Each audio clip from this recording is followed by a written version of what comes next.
Testing, testing.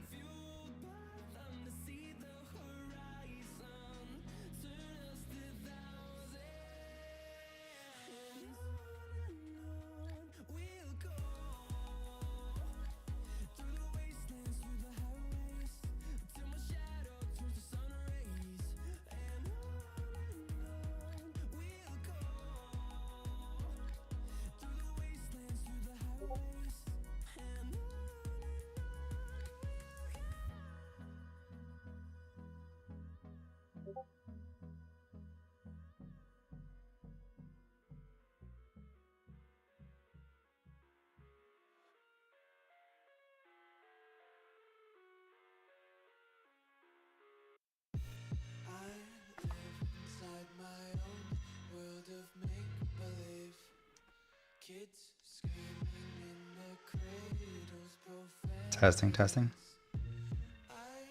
Yep. Okay. I just didn't know if our audio, you have us muted, right? Oh no, it's okay. Oh no, live. it's going live. It's fine. It just came through on my phone, so I just didn't hear it before. I know there's a delay, but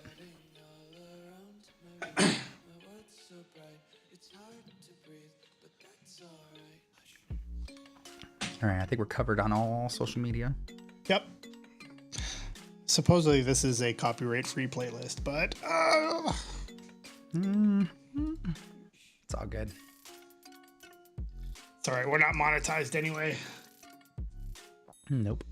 I wonder if there's a way.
Here we go. Here we go. Here we go. Here we go.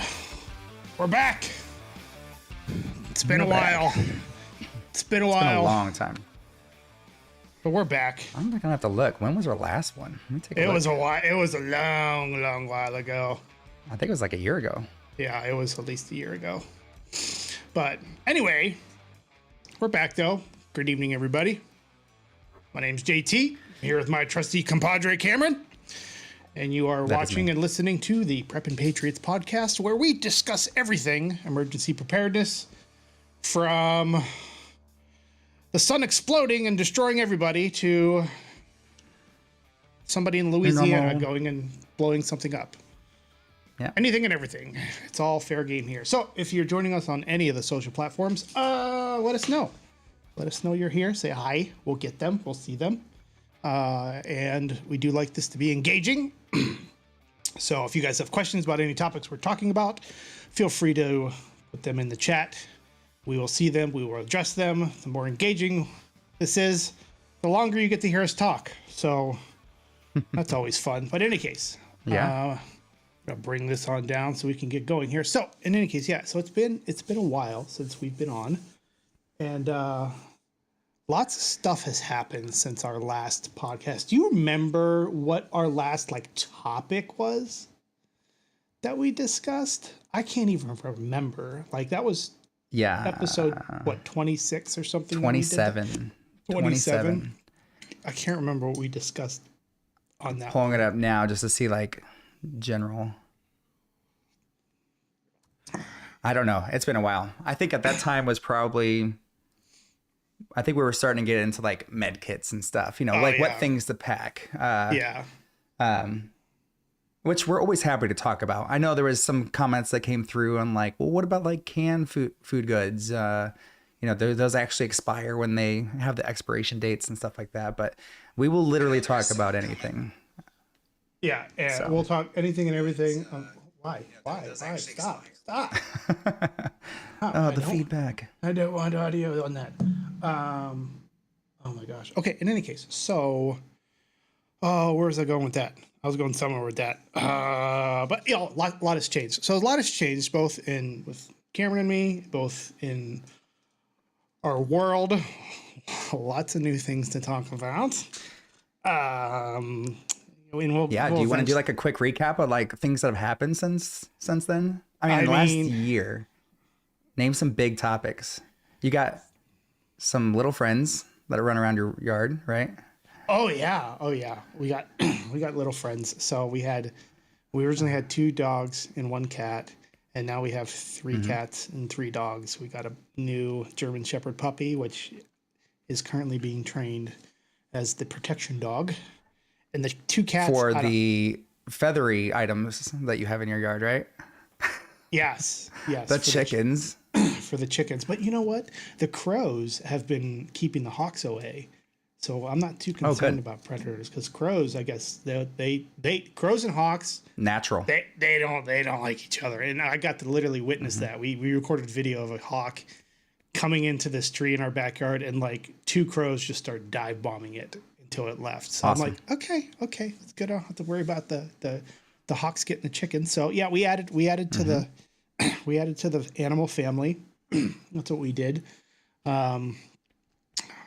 I mean, springtime here, so that massive weed farm that was in the back of what I called a garden is now gone. And I learned some lessons last year, and retilled it, replowed it, put a huge like silage tarp over it for a month, and we just uncovered it. No weeds. And now I'm using a tip that I got off some guy on YouTube, where I'm using my grass clippings as a weed barrier, where you put that over that stuff, and it's kind of like it almost acts as mulch, but it's a weed barrier, and it's free because you mow your grass every day. So, we put up and something to keep in mind for next time. You can keep that black tarp over your ground, and then just create a little wooden spacer with holes in it, and take a little blowtorch and make your holes in the black tarp. And then your stuff is only coming from those holes only. From those holes, yeah. We've thought about that, but I didn't want to do that this time because it was that $400 tarp, and I'm like, I don't want to put holes in it this year. It's expensive. Yeah, so, but I mean, you can roll that up and then bring it back out the next year. You know? But I mean, and then we added some raised beds closer to the house, so the garden in the back. So if anybody that does a garden or is new to gardening or whatever, like my advice to you is put it close to the house, so you like want to walk out and do stuff, and not at the back 40 of the property where it's a pain in the butt to walk out every day and do stuff. Like, so I learned that lesson. So we're doing some raised beds closer to the house with more like the tomatoes and stuff. And then the back 40, the big garden, is just literally going to be like corn, beans, pumpkins, watermelon, like stuff I could just like let it go, set it and forget it type thing. So that's what's going on here. And then, just stuff around the house and yada, yada, yada. So nothing huge, in the last year, as far as like our family's concerned. So what about you? I've been working on knowledge gathering. So we're constantly doing the garden. The garden's expanding this year, getting a 3rd garden bed, but we'd have a lot less land than you do. But more trees have been planted. So got another pear tree, 2 elderberry bushes and trees, trying to maximize the amount of food output as possible. Right. But lots of learning pieces. I just got back from a you did a medical thing, didn't you? Medical training. Yeah. Yep. So that was with Refuge Medical out in Oklahoma. So it was a bit of a drive, but got a lot of great training. I mean, it was full on medical training with a lot of military folk. So tourniquets, chest seals, nasal tubes, you name it. We did pretty much everything. They put us in through a lot of scenarios, Yeah. like acting like people's legs got, caught up in a wheel well and they've got blood spurting all over the place. And how do you tourniquet? And we had like live shooter scenarios where you go in and, somebody was shot. How do you deal with that situation? How do you do blank? Oh, So, that's crazy. Yeah. Yeah. It's a lot of those things that, until you're actually in that situation, you really have no clue what to do or how to act. Yeah. So great class. Learned a lot. I even did medical training on you recently. It's Oh yeah. so Our got my camp, money's worth. our little champion. Well, I did that for you. I sacrificed my finger for the sake of a learning experience. I appreciate it. So we're all good there. But did you happen to see any of the auroras like a month or so ago down in your place? You saw them? We had to, because we have too much light pollution in our area. Yeah. We had to adjust our cameras to be able to see it, but they were still there. They were very prevalent when you adjust your cameras for the lighting and that kind of stuff. Yeah. But not something you were supposed to be seeing, right? No, I mean, not something you're a little bit more north than I.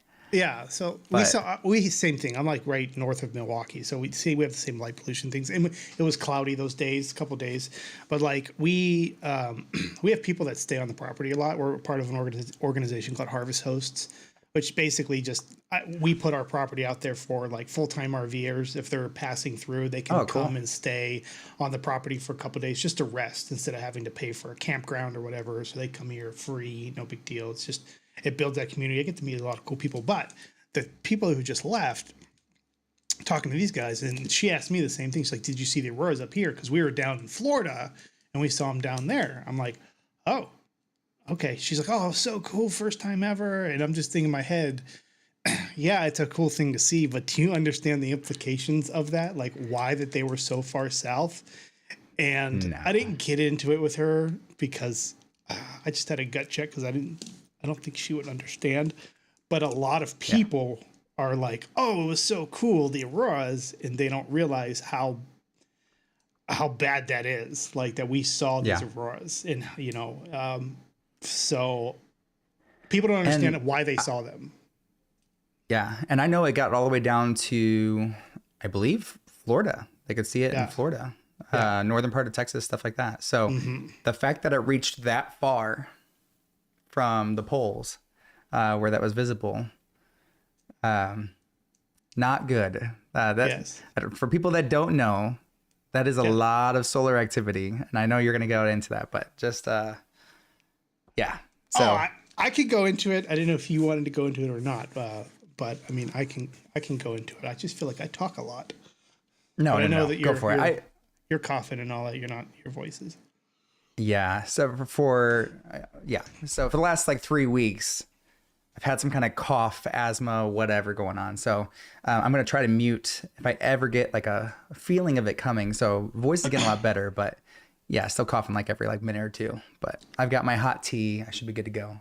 Okay. Moving forward, we'll be good. But yeah, if you want to talk about, do you want to go into kind of what we're prepping for? I mean, maybe there's some new people here that haven't been to the podcast before. Yeah, for sure. So, in that prepping community, there's a lot of people that in the prepping community that prepare for different things. Some people prepare for World War III. Some people prepare for financial collapse, natural disasters. Like these are all things that people prepare for.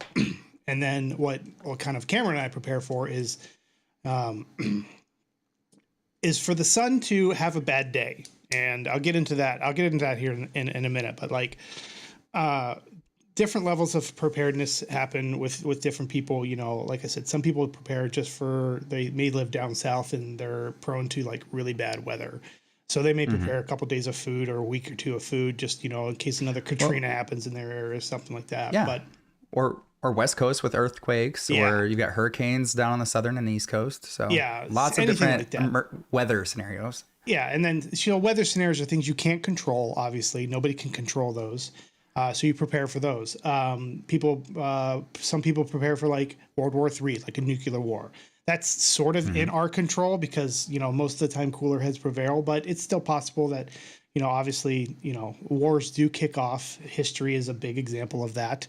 We'll get into World War III at some point in the future, but it's for the most part, that's something that's within our control because there's people involved. Now, what Cameron and I prepare for is what we believe is going to be the thing that takes us out, which is the sun. The sun, technology, yeah, is going to take out all of technology, because the sun drives everything on Earth. It drives life. It drives the weather. It drives so many different facets of the Earth, and it's big. And every 11-ish years, it goes through a cranky cycle called the solar maximum. And what the solar maximum is it's just increased solar activity, increased sunspots on the sun. And what a sunspot is it's just a big area of the sun that has all kinds of electric polarity charges, positive, negatives, all this other stuff. And sometimes those things get so intertwined with each other, they snap and break. And that's where you get like a solar flare. It's like a burp of the sun. It's like a burp. It's like a burp of the sun where the sun releases all of this plasma and charged particles and all this stuff out into space. Now, the Earth has a magnetic field that, for the most part, protects us from all of those charged particles that come our way. That's why when I say charged particles, like I said, charged, just think of electricity going through space, hitting the Earth, and then because of the North and South Pole, that funnels all that electrical energy down into the Earth. And for the most part, we don't even know, we can't even tell that it happened. However, if the sun lets out a big enough burp where it overwhelms that magnetic field, then what happens is electrical energy, I'm trying to put this as simple as I can, but electrical energy is in the atmosphere, and technology, electrical devices, things with chips and transistors and all that now have a surge of energy going through them that they were not designed for, and malfunction and can burn out. And we saw that a few weeks ago with what happened when you saw the auroras. Like, there was big internet service providers that were down. There's a lot of the internet disconnections. Lots of disconnections, things like that were down. And that's because, like, we had a bunch of low-level X-class flares, and we can get into the levels of flaring. But X-classes, they're big. They're really big. And it goes biggest. It's the biggest. And there's X1 through whatever. And each succession number, like, the difference between an X1 and X2 is 100 times. So an X2 is 100 times more powerful than an X1. So we had these lower X-class flares come our way, which we get X-class flares that hit us. But this was in rapid succession, like 5 or 6 of them popped off, and they hit 2, 3 at a time at this exact same time. And it overwhelmed our magnetic field, and it caused the auroras to come south. That's what happens. HF bands, all like radio bands, you pretty much had a radio blackout for 48 hours. And then we saw some like internet activity, internet outages. You might have noticed, like, maybe your cell phones didn't have signal for a little bit and stuff like that. A lot of like credit card readers, a lot of companies. I know some grocery stores, if people are going out and trying to use their cards to pay for their food, a lot of the credit cards went down where they couldn't use those for payment methods. So it was a slight. It didn't get a lot of traction, though. Yeah, it was a slight inconvenience to some people, but there was actually some physical effects that had on our technology. Now, those were low-level X-class flares. There was an event back in 1870-ish called the Carrington event where, like, an X100 popped off and came our way. And that's when the Earth's magnetic field was at its full strength. And when it hit Earth, the only technology back then was telegraph system. But when that hit, it literally melted telegraph wires, melted the copper wires, it literally melted all this stuff. Now, and that's happened before. And that happened during a solar maximum, just like we're in now. And there is nothing that we can do to stop that from happening again. Because if that happens again, the Earth's magnetic field is weakening. Data, science, all that is proof of, like, it is down 20-ish, 30-ish% so far. And it's just, exponentially getting weaker and weaker, heading towards a pole flip. We're not going to get into pole flips this episode, but we'll get into it. We'll get into it another time. We don't necessarily will need an X100 flare to hit us to wipe out all of technology, because like our world is driven on as we saw, it could be several small ones. It could be several small ones that start affecting us. Now, if you had several small ones, like it's almost like death by a thousand cuts. Like, and that sunspot group popped off like that all came from one sunspot group. Now there's another one forming. There's another sunspot group that is looking really nasty, and it formed really, really fast, and it's really, really big. Do you have it, or do you want me to pull it up? I think I've got it. Should be at the top here, right? Yeah, here we it's go. that guy right there. So you'll see this is over a matter of like 2 days. This sunspot group went from 0 to nothing. Now, if you notice on the right, the icon where it says the Earth scale, like this thing is multiple times the size of Earth. Like that one big black spot, that's literally the size of Earth. Not to mention this whole thing that's been rapidly developing. So we're on solar watch for the next week or two. And one additional piece to add is when that cluster, when that sunspot rotates towards us, obviously we're looking at the sun with our telescopes, that kind of stuff.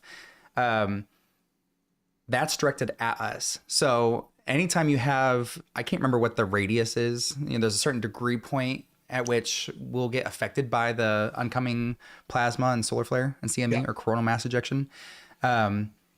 There's times where it shoots off to the side and we could see it. It looks pretty, all that kind of stuff. And we're not going to be affected by it. But when it's directly lined up with us, these are the scenarios where, I think right now it's at a point where it would hit us if it were to go off.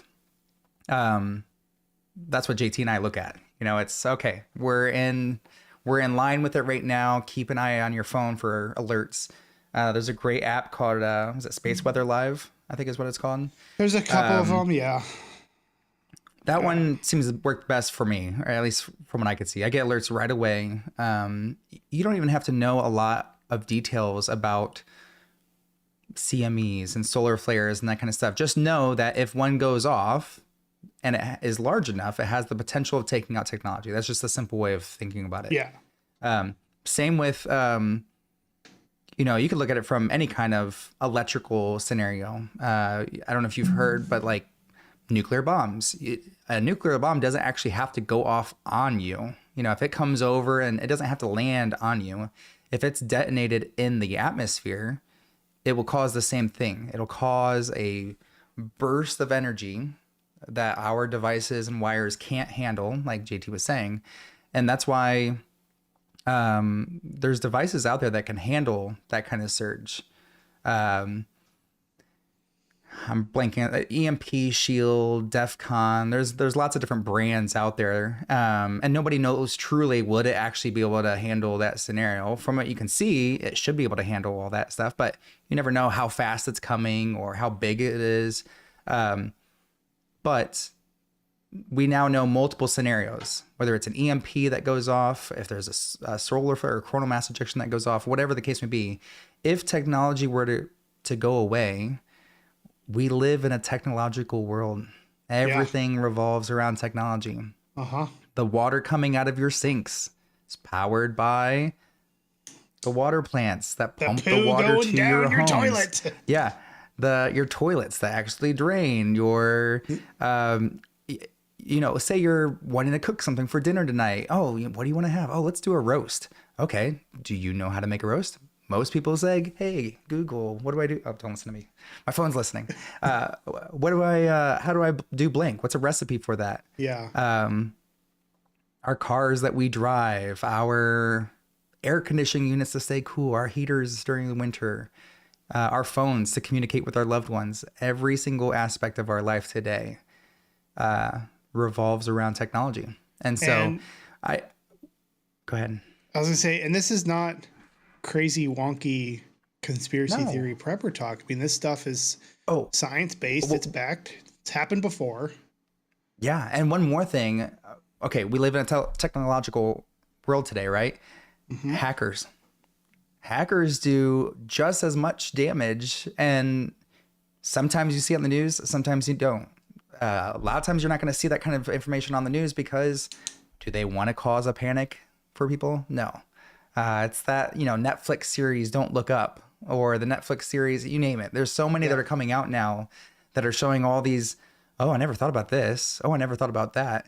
I think people are starting to wake up and realize, wow, there's a lot more things I never even thought of out there. But hackers have just as much, they have just as much capability of shutting down. We just had, I can't remember, 2 months ago, 3 months ago, it was in Texas. There was an entire town, city, that all police, ambulances, all cell phone providers, they all just went down. All of them. Oh, I didn't hear you about didn't that. hear about that? I know. I'll pull up the news article just so you guys don't think, oh, he's just, he's one of those conspiracy theorists. That's just whatever. No, they actually had to write down on Post-it notes like, hey, we've got this person that needs help at this address. And then they had to try to go find those people or try to get to their location because the phones didn't work.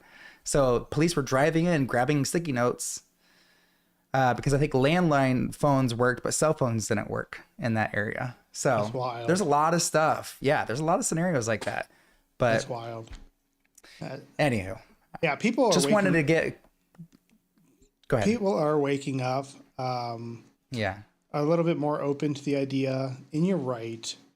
I don't think out of two of us, I'm more of the, I think I'm more of the anti-government conspiracy theory type of guy than you are. You're more practical. I'm a hothead when it comes to that. We like to keep things hidden, JT. I don't. Yeah, I know. I have zero faith that the government and all of its glory and wisdom would alert the public of an event like this that's going to happen, because it would cause it would cause panic, it would cause all kinds of bad juju, and no one wants to be the individual that makes that call of warning the public. And maybe it does happen, maybe it doesn't happen. Like, you didn't hear about this this last round of solar activity on the. There were six of them. 6 of them, and when Ben is like in his video, he's like, I give this about, what is it, 20% chance of being the kill shot or whatever, but he's like, I'm going to the store and stocking up. And when he's saying that, and Ben is he's the scientist that is studying this stuff and gives us all of the scientific evidence and about this. When he says I'm going to the store, I'm like, ooh, okay. Let's go to Costco. Serious. Let's go to Costco. Yeah. But you won't hear this on like any mainstream. The government's not going to post an alert or anything like that. And I don't even think when the big one comes that they're going to do it.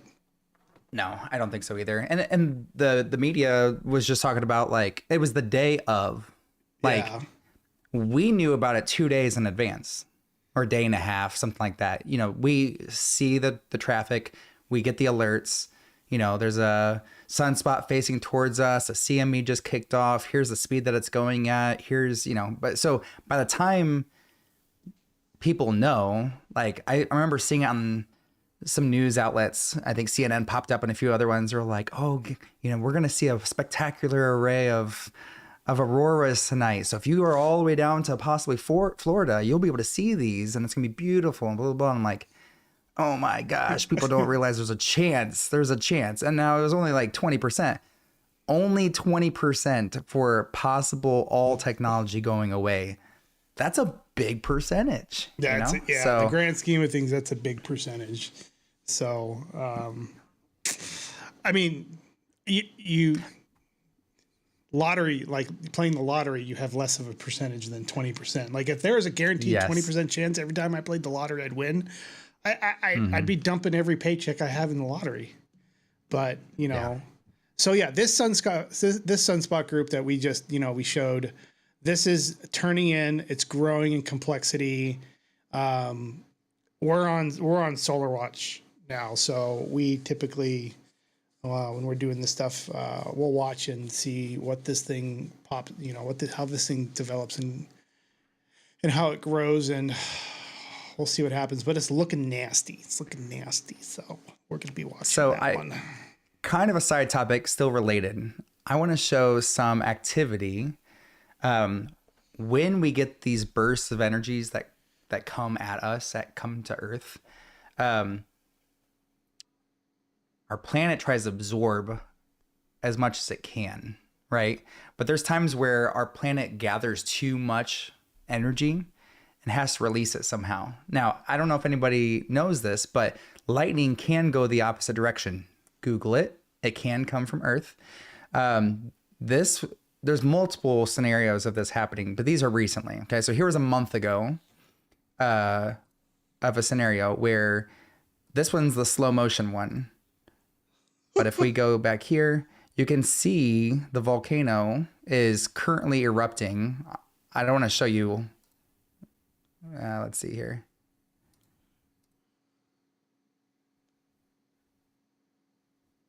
Right. That's nuts. Of course, I just had a good one for it. Yeah, right there, that frame. It's okay. Here's another scenario. Oops. This one right here.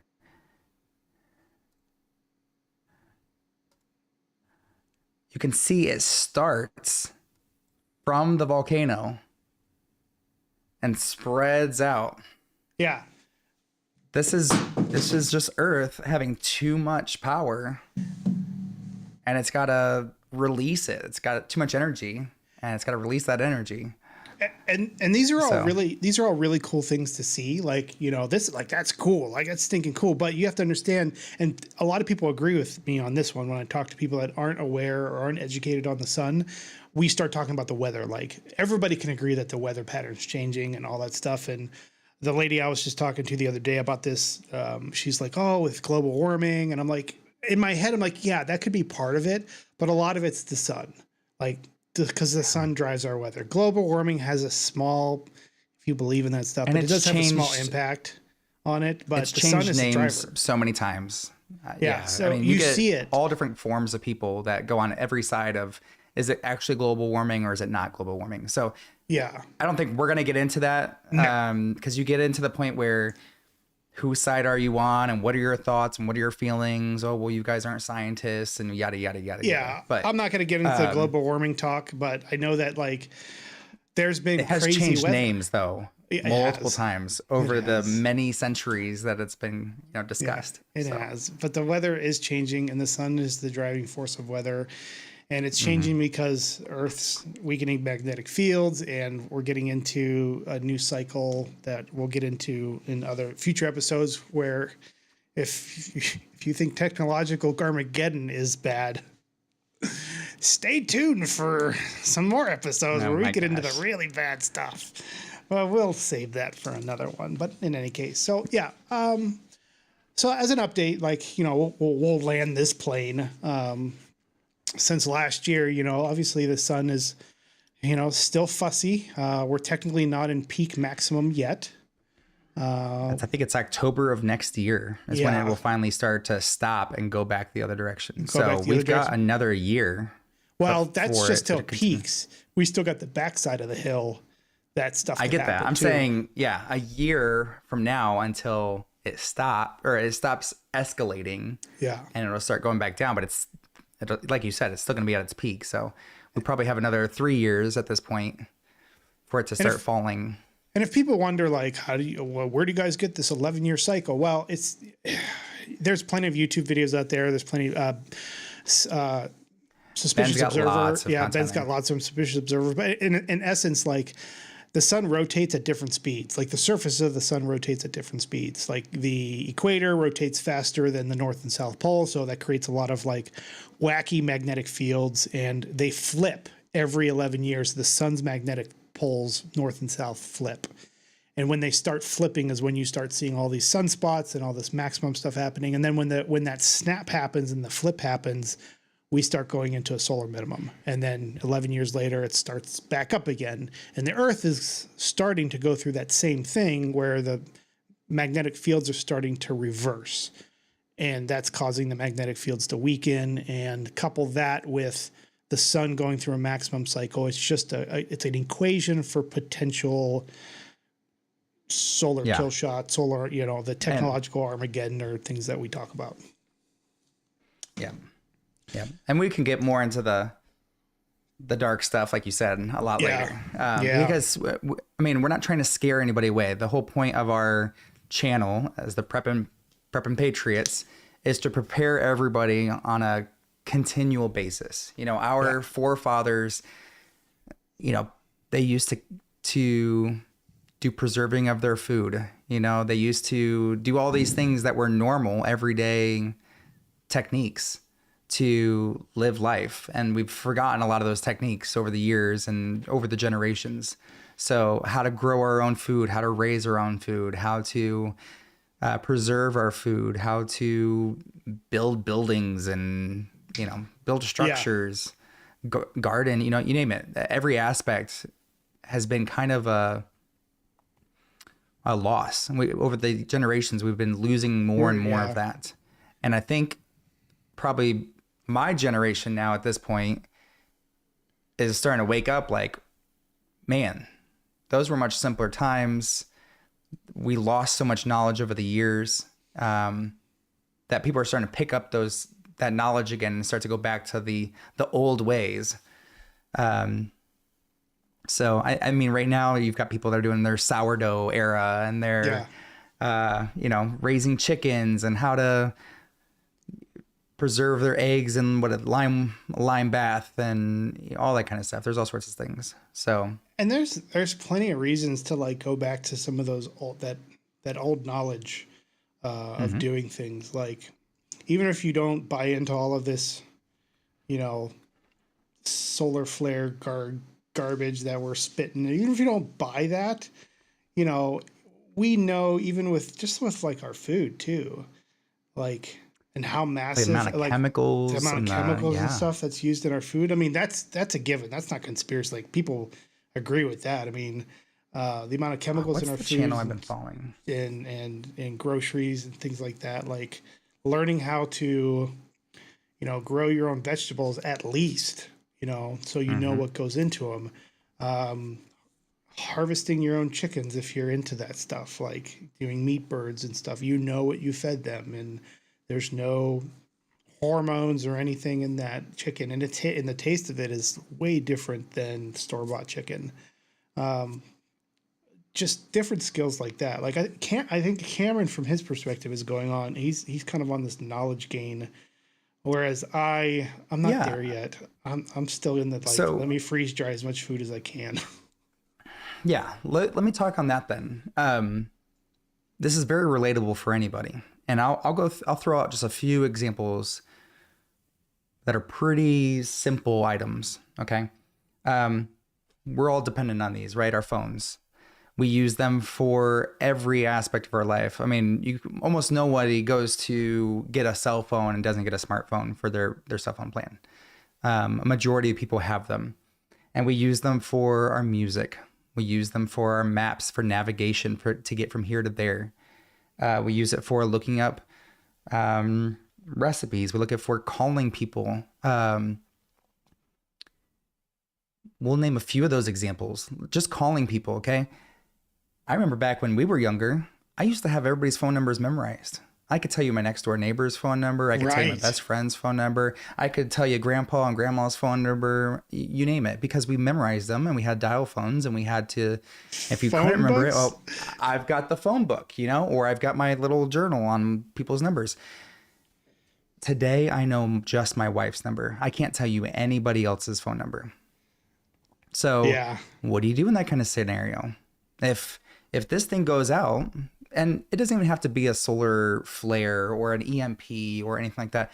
Let's say it dies. You're on the road, your car breaks down, your phone dies, you don't have a charging cable. Who do you call? What phone number do you know? What phone do you use? Other than Like 911? pay phones. Well, we used to have pay phones nearby too. You know what I mean? So say your phone doesn't die. I don't know. Say your phone doesn't die, but you have no reception in your area. Okay, well, use your reception for your maps. And so where are you at? I have no clue.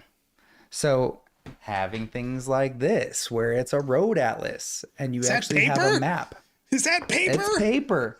What? Yeah, I butchered trees. I am a tree killer. But it's simple things like that. I mean,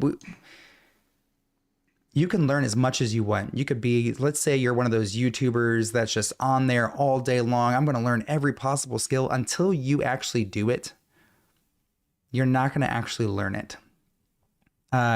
You did a timber framing class with me. I think that was after we ended our podcasting. So since then, we've done timber framing.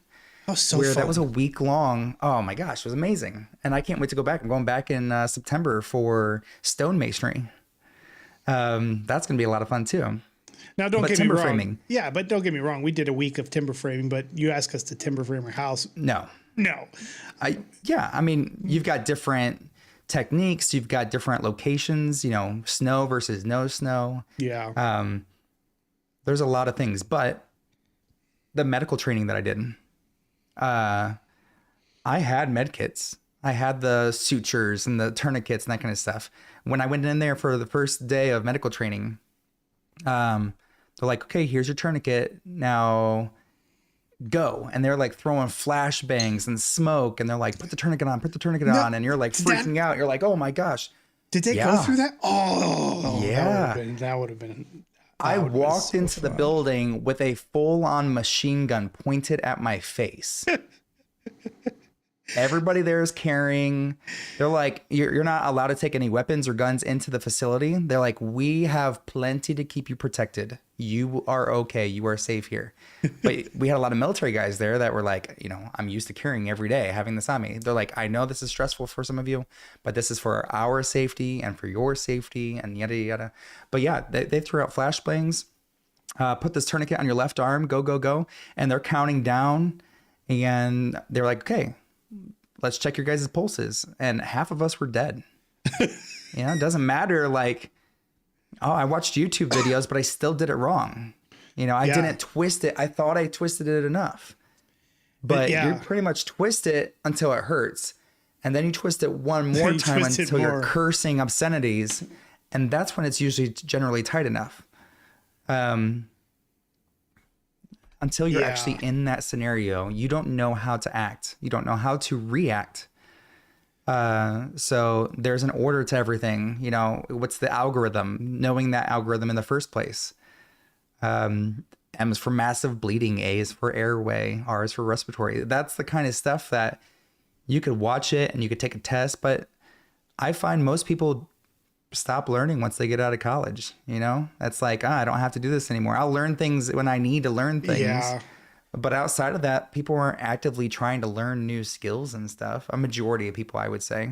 I know it's not everybody, but how many people are picking up those new hobbies or picking up those new skills on a daily basis or weekly basis or monthly basis? So, and then practicing. Anyway, what you went through with the medical stuff with that kind of live exercises is the same thing that like you should be doing when you're training with your weapon. Like causing that induced stress. I mean, anybody can point a pistol at a target and shoot, but put yourself under stress and duress, and you're going to see your perfect aim not be perfect because of that stress and duress. Yeah, when you hear real gunfire, pop, pop, pop, pop, pop, there's smoke everywhere. There's screaming. Like there was people that were screaming in the background, like, "Oh my God, he's shot! He's shot!" Very realistic. Like they made it realistic on purpose. You go over and you see a leg, somebody laying down on the ground, their leg sticking out of the wheel well. You see a bone sticking out of the leg. Like they had like fake rubber plastics where it looked like an actual bone sticking out. There's blood squirting all over the place because they had pumps that led to blood that was like underneath their shirts. And so you run into this scenario where you see somebody's like bleeding profusely and you're like trying to put a tourniquet on it to stop that bleeding and do that kind of stuff. Until you're in that scenario, you can feel like you're as ready and prepared as possible, but you're not. So, I was going to bring it up later on, but I'll just bring it up now because we're talking about paper. I signed up there's a school of traditional skills that I really like. They teach you all the basics, how to butcher, how to raise chickens, how to raise meat birds versus egg birds, how to milk goats, that kind of stuff. And so I went on there just, a week ago in my quest to have as much documents and papers as possible. Yeah. And my big thing right now is coming up with an emergency binder. So if something were to go down, we all have these ideas and plans in our head, right? You and I are very prepared. Would you say your significant other or your children or child is as prepared as you or knows what to do in that scenario? I could tell you mine do not. So if I were to pass away, we're in an accident or I'm not here and something goes down, what do we do? I don't know. Dad figured all that out. He put together, he had the plans and the bug out bags and the get home bags and I know he's got a gun somewhere. Where is it? I don't know. I don't know any of this stuff. I'm putting together an emergency binder that says, if it's this, do this. If it's this, do this. It's kind of like in school, how we had like the tornado drills and the fire drills and the whatever. Same scenario. But I'm also putting together all of these, this is the beekeeping. Who knows anything about beekeeping? Right. Not many, but bees play a vital role because they pollinate flowers that grow your vegetables or your fruits and do this and do that. If you're going to keep a family dairy cow, if you don't own a cow, going to be pretty hard to, if you run into that scenario where you're now owning a cow because you traded somebody something for it for milk. How are you going to raise it? I don't know. I'll look it up on Google. Well, if you don't have Google anymore, something like that. Yeah. So to your point, I am very into learning everything, trying to get as many skills underneath my belt as possible. I want to be that or having jack the of all knowledge, trades, or having the knowledge readily available to where, because you're not going to learn, you can't learn everything. Like that's the thing. Like, you can't learn everything, but if you have like those hard copies of those things and stuff does go down, like at least you have something to help, like a teaching aid to kind of help you in that scenario when that stuff goes down, which I should probably do. One basic thing for you, and I was thinking about your scenario earlier today, actually, was you go out and you're tilling up your garden, you're planting all these things, right? Do you know when to weed, when to harvest, how to gather it so that you can replant it the next year? How do you, whatever. Having a book on that, on just like corn, here's the basics. Here's when you plant it. Here's when you harvest it. Here's how you gather the seeds so that you can replant it again. Here's some things to look for. Why are my tomatoes blotchy or turning green or splitting open? Mm-hmm. You don't know any of that stuff until you start going through it. And so I've learned a lot of those lessons over the years because I've been doing gardening and I'm trying to learn as much as I can.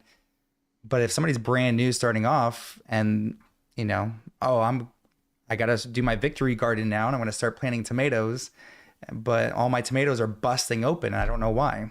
Yeah. Well, if you knew that you're watering it too much and that's what's causing that, then you'd be fine, but you don't. So you're either going to learn that from somebody else telling you, or you're going to learn it because it's documented somewhere. So. Yeah. What would you say to somebody that's new? They drank the Kool-Aid and they're like, okay, I drank the Kool-Aid. I'm in. But, obviously it can get overwhelming. Yeah. That's what I would say start small. It can get super overwhelming. Like all this stuff. I still get overwhelmed by all this crap. Oh yeah. It's like, you can't think of everything. You can't think of a plan. There's plans. There's all this other,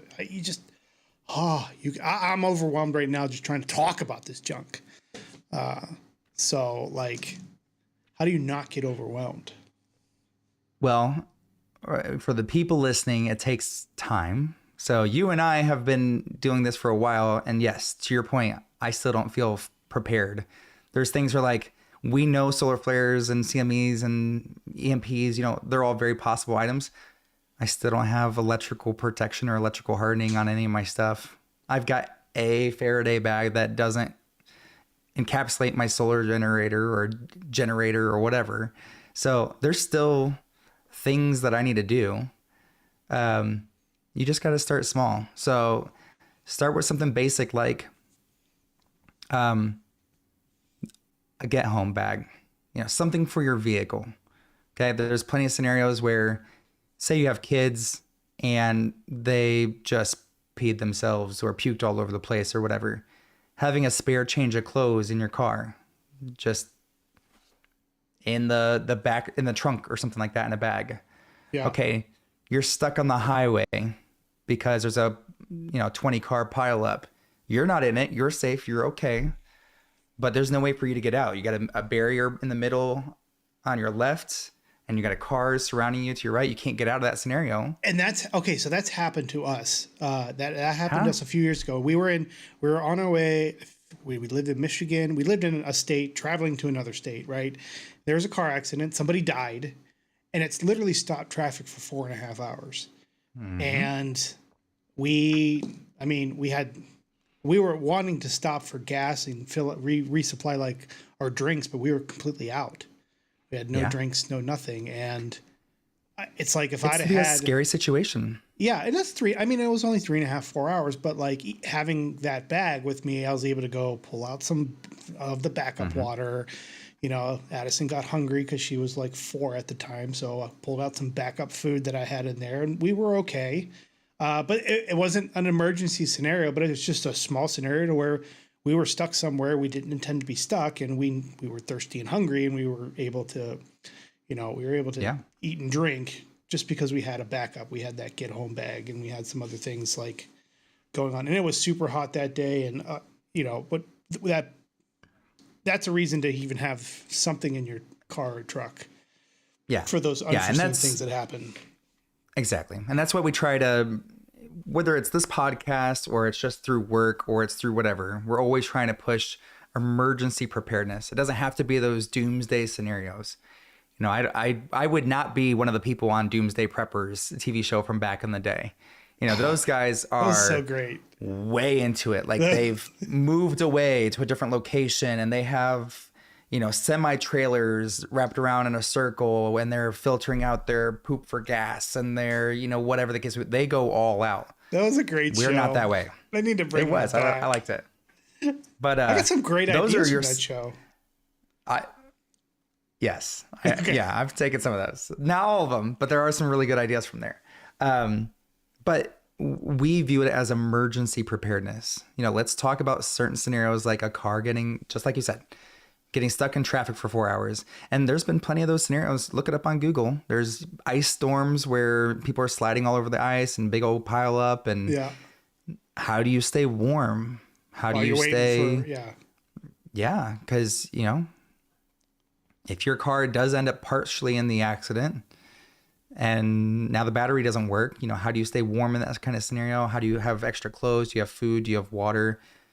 Do you have, if you need to get down the road, but you have flip-flops on, will that be able to last you a long time to walk from place to place? So I always say start small, start with like it could just be a little backpack. And you don't need to go buy a bunch of supplies. Just find basics around your house. Sometimes you've got meat sticks. Sometimes you've got some like granola bars or gummies or something like that. Yeah. You could rotate those out. Get a spare outfit for you and each person in the family.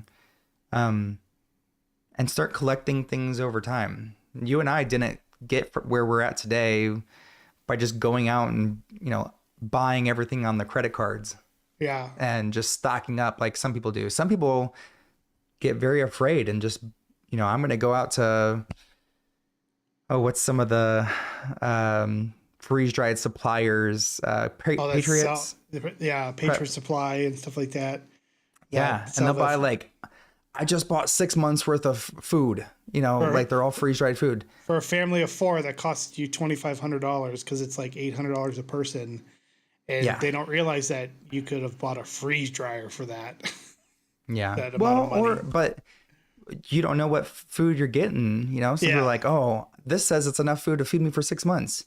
Yeah. If you want to eat oatmeal every day and white rice with something and, whatever, they could be very bland meals. Yeah. So it may last you 6 months, might not be, you're not going to be thriving. You're just going to be surviving. Yeah. So, And some of these anyways. scenarios that could potentially pop off are more like there's surviving scenarios where you're just surviving it for temporary until things get back to normal.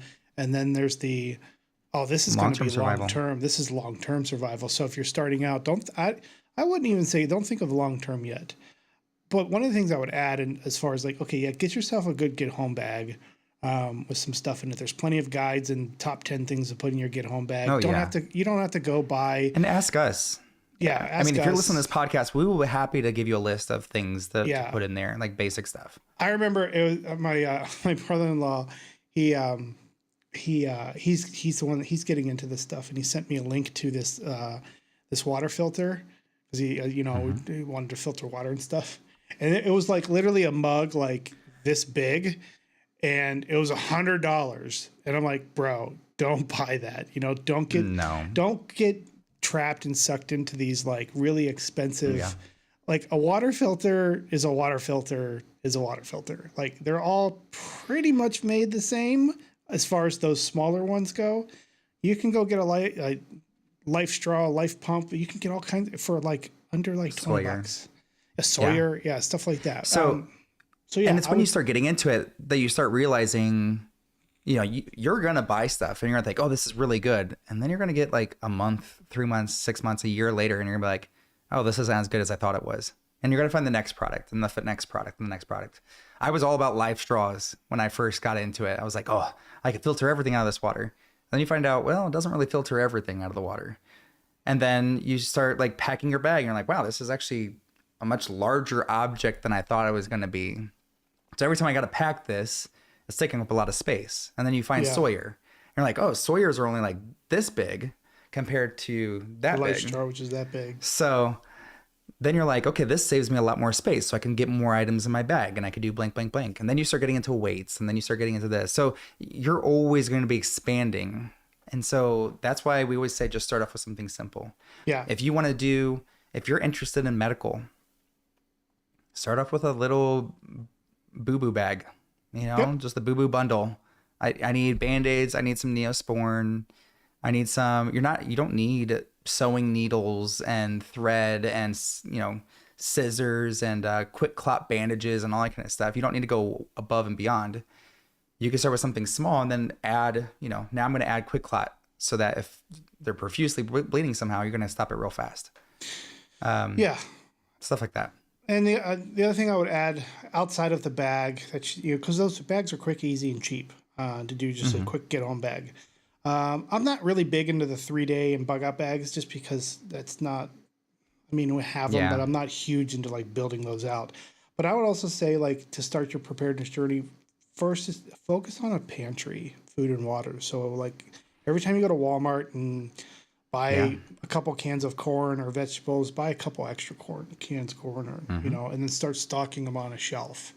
And then start rotating them out because that's easy and you can build upon that. If you do that for a couple months, like you're going to find that just doing that, just buying 1 or 2 extra of non-perishable, like all the canned stuff and pastas and whatever, and rice, it's like, you're going to get a good stockpile of stuff where, and you just keep growing with that. And you set goals for yourself. Like I want to have a goal of 2 weeks worth of food and water. And then you work up to 2 months, 6 months, then a year. Like currently I'm at a year of food and technically 6 months of water. I can't remember. Yes, I think 6 months of water, but I also have other ways of producing water, with rain collection and filtration and collecting. And you can get into all that stuff down the road, but beginners starting out And I want to add, when it comes to buying extra food, just a few things here and there, buy food you're actually going to eat. Don't like, oh, well, I was told rice and beans and this, that's the way to go. Or I need to go buy wheat berries for flour.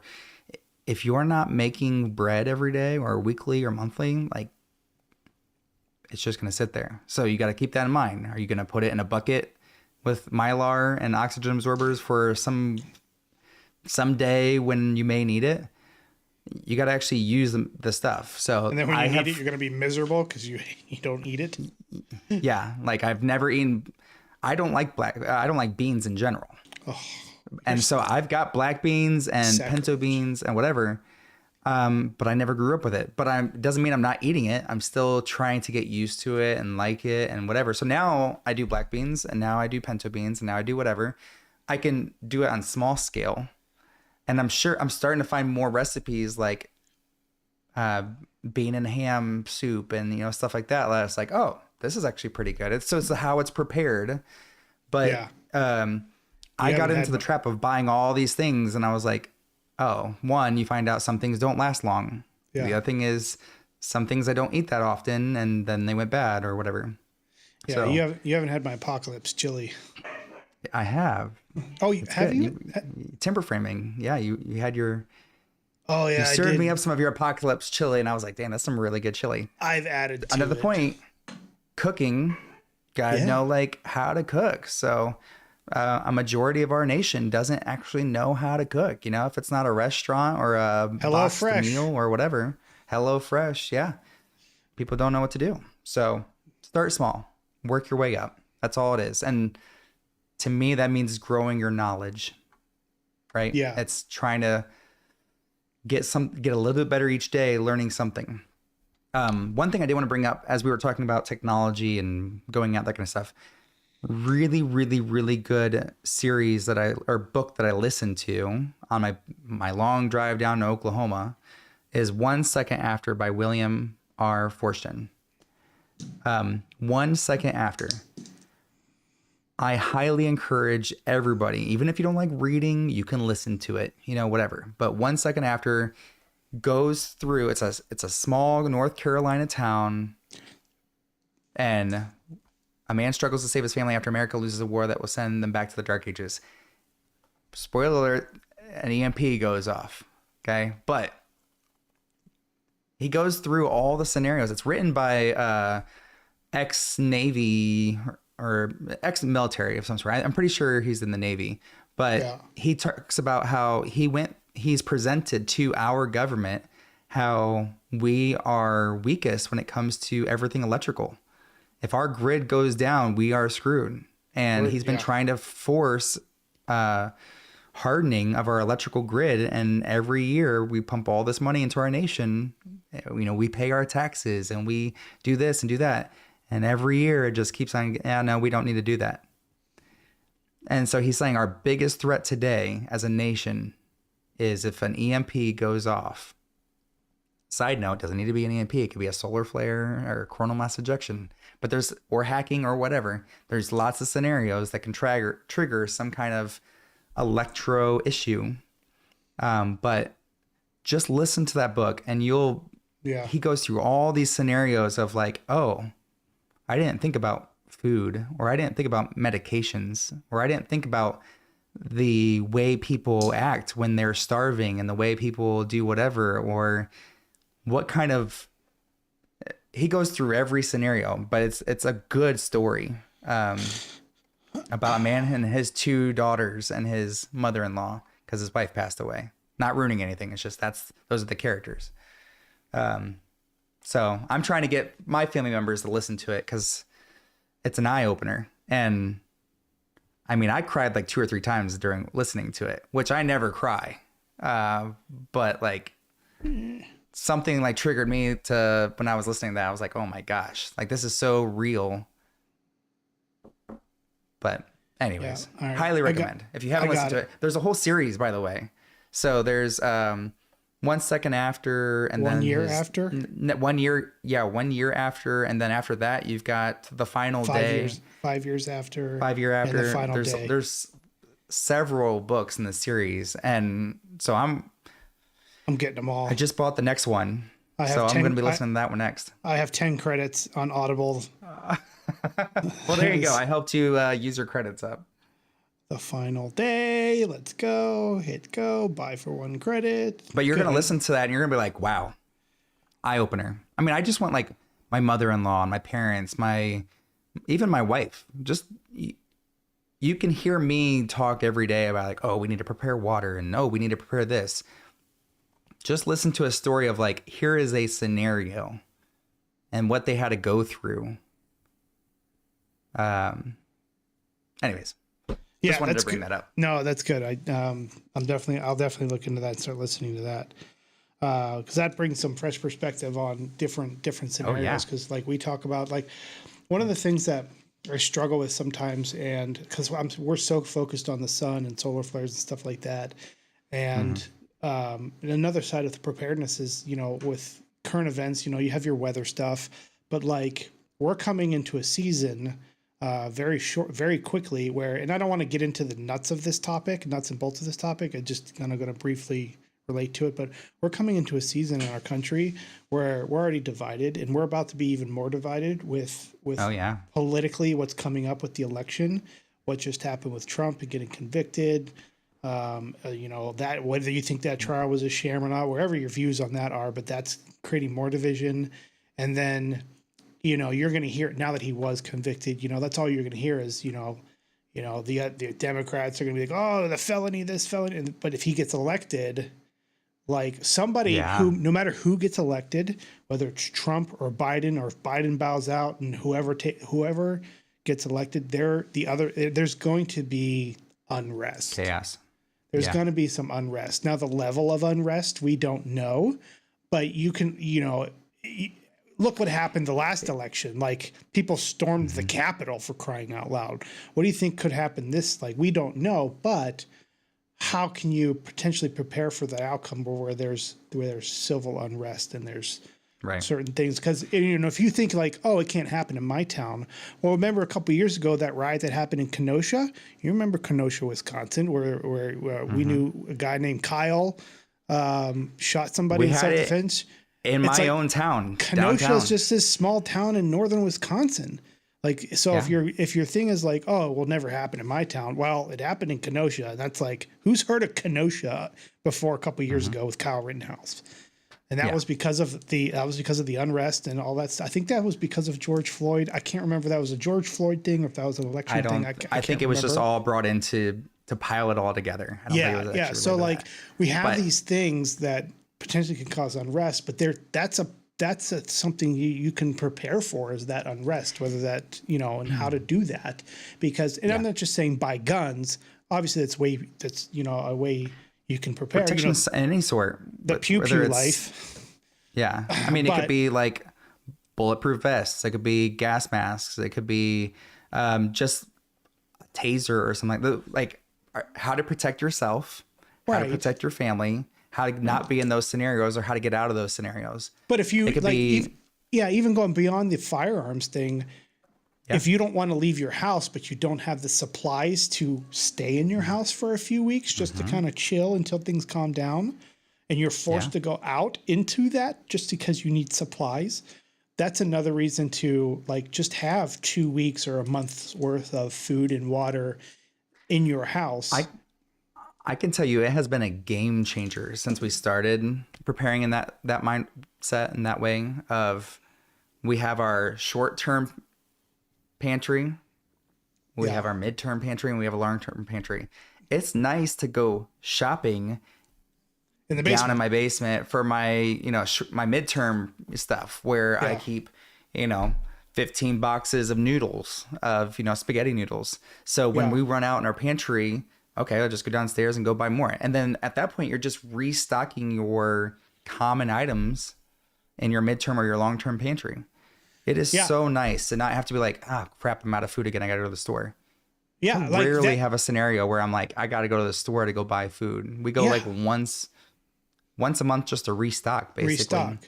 And that's the kind of what we're talking when we start talking about, building a pantry. It's not building a pantry and letting it sit there until something happens. It's rotating that pantry. It's almost like a different way of thinking, like buying Yeah. in bulk, shopping your pantry and then restocking when you run low. But the stuff we talk about with we talk about EMPs and solar flares and end of the world stuff a lot of times. But again, like if there's civil unrest or if there's some kind of power outage or something to where you can't leave your house, just having that extra month's worth of food, even if it's not a life-threatening crisis, you're going to be very happy you did, because and stuff like that, what's the delivery service? Oh my gosh. Instacart. Yeah, like those or Uber like Eats or Uber Eats. That Uber stuff whatever. that ain't gonna work. Like that's like No. who's gonna in civil unrest? You know what Uber driver is gonna want to drive through riots just to deliver you your McDonald's hamburger For an extra charge, for an extra $2.95? whatever. They will, but you know what I'm saying. So like, there's a lot of other reasons. Just it makes sense to have especially in today's culture to kind of really start looking at more of like this prepared mindset.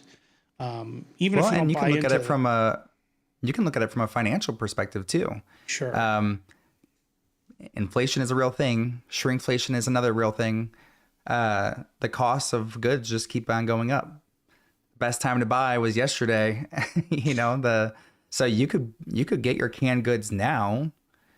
And then I could tell you, I bought a bunch of canned goods 2020 during like the beginning of COVID.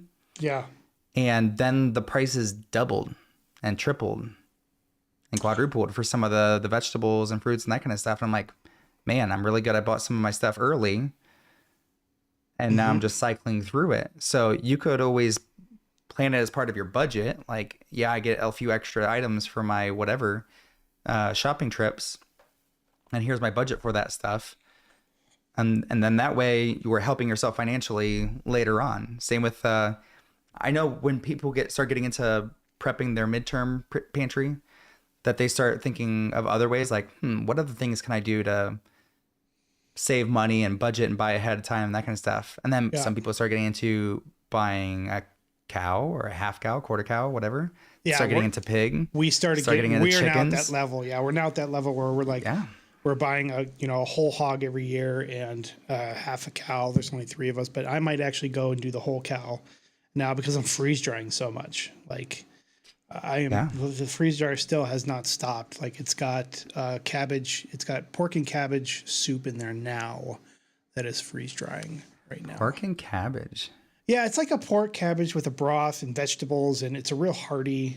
And then I freeze dried some egg noodles so that, if you wanted to have the option to like put some egg noodles in the soup, for a little bit more. Oh, yeah, there you go. For a little bit more stuff you can. And I package, once it's all freeze dried, then I put it all together in these packages and stuff like that. Freeze drying is great. I'm starting to get into I'm starting to get into the mason jar meals for like during the week, like not as a long-term preparedness thing, just as like I'm going to make these, like, I'm going to freeze dry, a half a cup or 3/4 of a cup of egg noodles with some freeze dried vegetables, some freeze dried chicken, some chicken broth cubes, and put that all in a mason jar. And then if I go to have lunch and like there's no leftovers or I'm just like not feeling like cooking, I literally can just grab one of those off the shelf, fill it with hot water, wait 5 minutes and have a nice home cooked lunch. Like I'm really getting into that stuff now. So that's a side note. I mean, what's nice about the freeze dryer though is you can actually make the meal, make a whole big pot of chili or chicken and noodles or whatever, and then just freeze dry that. And then you've got your instant meals as well. Just add hot water. But yeah, I mean, you start learning more and more techniques that, now I don't want to go buy fruits and vegetables from the store, or I don't want to buy whatever. So I'm learning how to can and preserve and all that kind of stuff, just like our forefathers did. They didn't always have food where they just go to the store and get that instant gratification of McDonald's when they needed it. So the guy in our Signal group, I won't mention his name, that said that he's been canning meat for the last 2 years. And I'm like, bro, you just need a freeze dryer. And he's like, I got one. I started to think about that, and it makes sense. Like, well, if a grid down, freeze dryers won't work. You still have to preserve things. So he's preserving. And that knowledge and the skills on how to do it. That didn't hit me till today. Like, because I was like, what's the point of that? You have a freeze dryer. Don't be canning meat. But if a grid goes down, like you still have to know and learn how to pressure can, and because all that's still analog. Pressure canning. Well, it depends. It depends. Are you using a fire pit? Are you using a grill? Are you using a stove? But the process of pressure canning, the process of pressure canning is analog. You just need a pressure canner and heat. So that in and of itself, like it made sense in my head. Like, oh, that's why you're canning meat, is preserving that. And if there is no power and you can't freeze dry anymore, you still want to be able to preserve meat. Pressure canning is the way to preserve meat. Correct. For meat 1-2 or years, high acidity foods like tomato sauces, stuff like that. And then also, not only is it just heat, it's heat over a long period of time. So you're doing it for a while. So making sure you have the ability to be able to heat it for 2 hours. You can build a fire, but you're going to have to constantly keep it stocked and keep that same temperature going to be consistent. So pressure canning might not be an option. So then, okay, I could do water bathing, but you can't do water bathing for meat. So what other ways can you preserve your meat? Well, there's salt. There's and who knows how to smoking. do that? There's exactly. I do with my papers. Yeah, with your papers and smoking. Like most people have smokers. Those aren't going to work. So I love watching different series, like the Alone series, where they're surviving off of like 10 items, or whatever. Yeah. There's scenarios where they kill some kind of animal and then they're smoking. They build their own smoker with the branches and the fire pit and all that kind of stuff, and they're hanging the fish and dangling over. How many people know how to fish? You know what I mean? People are like, I know I need a fishing pole, and I'm sure I can do it just fine. I'll fish all day long. But going back to your fire comment, like you say build a fire. Now people would overlook that as like, just give me some lighter fluid in a match. Well, what happens when the lighter fluid matches and all that run out? Like, people are so used to starting fires with like lighters and little Bic lighters or the long things or a match or whatever. An accelerant and all that stuff. It's like, and you can get a striker, you can get the ferro rods, but I mean, eventually those can run out. Do you know how to rub two sticks together and build a fire? I would encourage anyone to try and start a fire with the bow and drill method, or like the different methods. You'll hate it because you'll get so frustrated, but you got to learn how to do it. It depends on the wood, depends on the moisture, depends on, there's so many aspects and variables to it. Just to build a fire, but yet we overlook the simplicity of that because of all the different things. But I guess, you know what, there's like, I have probably like a couple hundred lighters lying around just because I buy them all the time. Like, that's going to last me a good decade of lighting fires. So I think I'll be okay. Yeah. Worst case scenario, I got a Fresnel lens. Little Fresnel lens that I would just point at the sun and start a fire that way. Nice and easy. Amazon, there are 8.5 by 11 like paper sheets, but they're not paper, it's a lens. Yeah, it's like a Fresnel lens. It's foldable, can stick it in a bag, nice and thin. They've got smaller ones, but the big ones get you a big ray, concentrated real quick. I mean, you don't really think about those until you get into your prepping journey. Yeah. But definitely a great item to have. Saves you a lot of time if the sun is out. Right. Right. So, I mean, I can literally, we could talk on this stuff all day, all night, like eat, sleep, breathe this stuff. We've been an hour and 20. I think this is a good stepping stone and getting back into it. But just to refresh people on what we're doing, why we're here.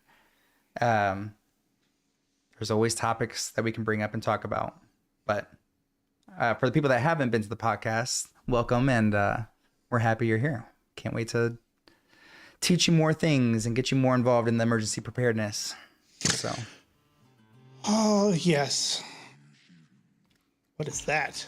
Oh, this isn't what I wanted to play, but we'll go with it. It's good. We'll go with it. Good. I like it. No, we're at an hour and 20, so we'll wrap this here. We got a lot to cover in the coming days. How often are we going to do this? Did we decide once a week for now? Let's do once a week. Yeah. I'm wrapping up sports with kids and all that kind of stuff. And I think once a week gives us time to prepare our content, see what people are actually wanting to hear and listen about. Yeah. I think if we're doing it more often, then it's not gets to be a bit much. Yeah.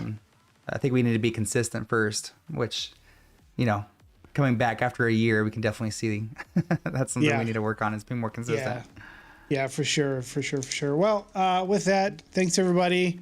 If you came in late, these will be on the YouTubes and the Facebooks and all that stuff here in a little bit. And if you like it, go ahead and subscribe to those channels. We also have the podcast. You can get to it through Spotify's Prep and Patriots podcast. These will be the audio versions of this episode will be up there as well.